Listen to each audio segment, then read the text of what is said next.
Саламатсызбы? Азыр жашыңыз канчада?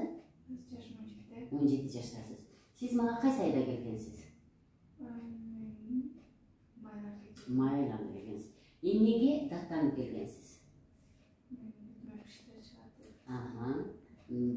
Беттин терисине бүдү кызыл тазылдар чыгат. Кышат беле?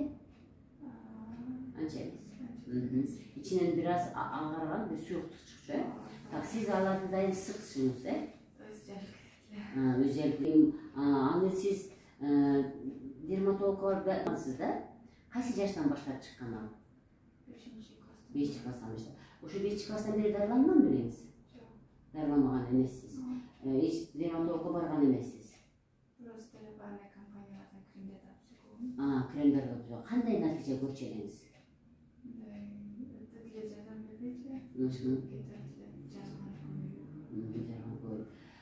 Demek siz mağa may ayında geldiniz, ben sizin kanınızı gördüm, sizin kanınızdagi gripki degen mayda jantıktın көп экенин көрсөтүп бергенмин. Мен сиздин азыр келгениңизден мен абдан эстедим.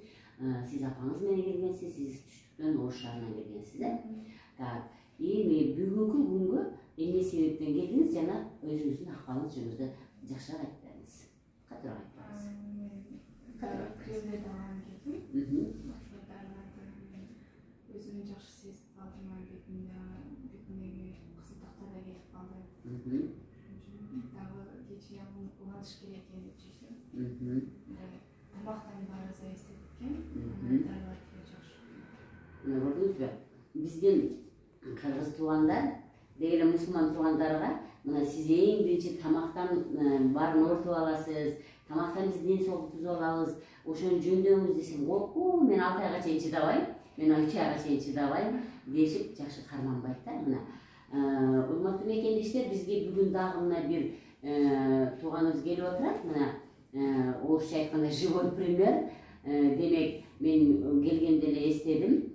Бул кыз действительно бетинде абдан маска менен келдим беле. Маска тагып жүрөң, маска менен тагынып, бетинде аябай көп бүдүрлөр менен бекитип, мындай тагынып, бүдүрлөр көрүнбөсүн деп тагынып алган болчу деп ойлодум. Бирок ал мезгилде деле коронавирус деп деле маска тагып билесиң, бирок масканы чечкенден кийин мен көргөм, что бетинде аябай прыщилер көп эле. Мына азыр мына видеонун түбүнө сүрөтүн окушу чыгарабыз. Демек, адамдын өзүнүн ниети менен, адамдын өзүнүн ошону колдонуусу менен биз натыйжа алсак болот да. Мына биздин тууган айтып атат, чындыгында мен абдан өзүмдү жеңил сезип калдым дейт. Мен азыр буга чейин сүйлөсөм айтып атат, мага организмим рахмат айтты болуш керек дедиңиз, чынбы?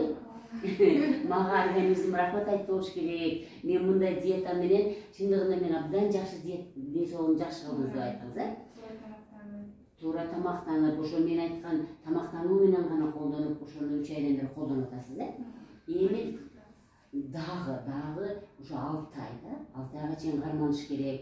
Анан 6 айдан кийин көрөсүңөр, эгерде дагы чыга турган болсо, анда мен жазгам 6 айдан кийин мүмкүн 9 ай, мүмкүн 1 жыл, 2 ай, 2 жылга чейин адам ошо тамакты жөндөп билет деп айтам да.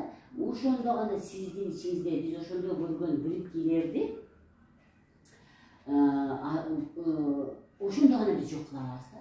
Пока ошол микроорганизм грипке сизде жашап аткан болсо, демек грипкин эң жакшы болгон тамак эмне? Бул сүт оокаттары, бул ундар жана булар таттуулар. Сиз ушул үчөөнү бере бересиз, сиздин бетиңиз прыщилер чыга берет. Үгүрлөр чыга берет, ар түрдүү денедеги өзгөрүүлөр боло берет. Абдан жакшы, мен азыр көрүп сүйүнүп турам бетиңизди. Демек, дагы карманыш керек. Бир аз дагы 1-2 өйлөр чыгып атат экен. Такыр эле чыгып, бет жылмакай болуш керек. Анан кийин лимфа массаж жасап атасыздарбы апаңыздар, көздөр?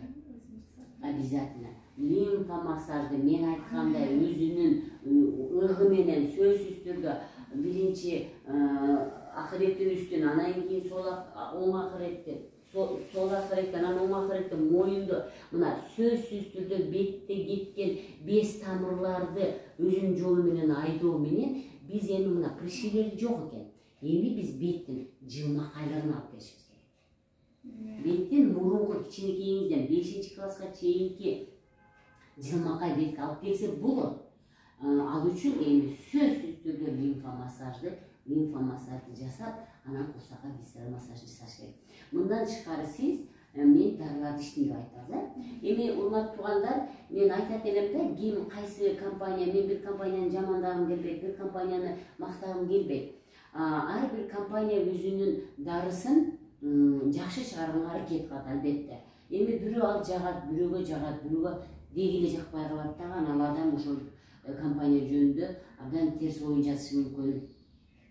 Мен негизинен мен дайым айтып келем да, могу Савиолов деген орустун профессору Виватон деген 26 чөптөн жасалган жидкости бул 40 жылдан ашып калды да. Бул эч бир бул рыноктан, базардан эч качан түшпөстөн өзүнүн эң жакшы касиетин көрсөтүп, кандай деген ооруларга абдан сонун жардам берип келип атат. Бул деген денеге шыбаган деле бес тамырга жана кан тамырдын ичине сиңип, мунун эки эле кызматы бар. Бес тамырга жана кан тамырга сиңет. Ошол бес тамырдын ичиндеги жана кан тамырдын ичиндеги керексиз шлактарды, керексиз микробторду, сиңбей калган тамактарды, толгон токой керексиз нерселердин баарын кууп чыгып бергенге өтө чоң жакшы жардам берген Виватон суюктугун врач чыгарган. Мына ушундай эле чөптү, мына мен эми алыс барбадым. Казакстандан эле Коротков деген, мен бул киши менен жакындан да тааныш эмесмин. Мен просто бул кишинин ушул дарыларын окуп, анан мен түшүндүм да, бул киши, мен дайым айтам го, жакшы болуш үчүн ашказанда дарылаш керек, анан өттөрдү дарылаш керек, ичегилерди дарылаш керек, анан организмге жакшы нерсе кетет деп айтам го. Бул киши системаны ошондой кылып баштаганда, мына бергенде эле ашказанга дары берилет эртең менен, түштө өт менен боорго берилет, кечинде ичегиге берилет, андан тышкары мынау сарбалют деген сарбентин берет. Ушул нерсе жакшы действие берген үчүн мен ушуну тандап алдым. Мен ушуну бергем сизге, сиз гастросын, гепатосын иштеңиз, сарбалют иштеңиз, анан простамакты бергем. Простамак деген бул антибиотик да, муну сөзсүз ичиш керек. Биздин тууганыбыз простамак десе, бул простатитте бериле турган дары экен деп ичпей коюптур. Эми муну до конца ичесиз. Простамак бул деген антибиотик. Натуральный антибиотик да, бул химикат эмес. Демек, азыр эми мен экинчи курсуна мына фунга деп бул гриппке каршы, дермата, кожага жана ошол эле сарбентти беремин. Простамак менен кошо ичип, дагы диетаны бузбаңыз. Лимфомассаж сөз жасай бериңиз. Эми дагы 3 айдан кийин Кудай буйрса жолукканыбызда сиздин бетиңиз жылмакай экенин көрөбүз. Түшүндүңүзбү? Ташта Кудай кааласа, сиз ниетти түз коюп, ушул нерседен чыкпаңыз. Мен келгенде эле мен абдан көрүп эле түшүнгөм, эми ар бир адам чындыгында активный адам бар, пассивный адам бар, орто пассивный адамдар бар. Бул адамдын мындай бир нерсени айтсам, так жасаарына мен ишенгем. Мына так жасап, өзүн өзү жакшы кылып келиптир. Мындан кийин да ушундай позитивдүү иштерди каалайм, позитивдүү ыкмаларды колдонгонуңузду каалаймын. Ден соолук каалайм. Саламатта болуңуз.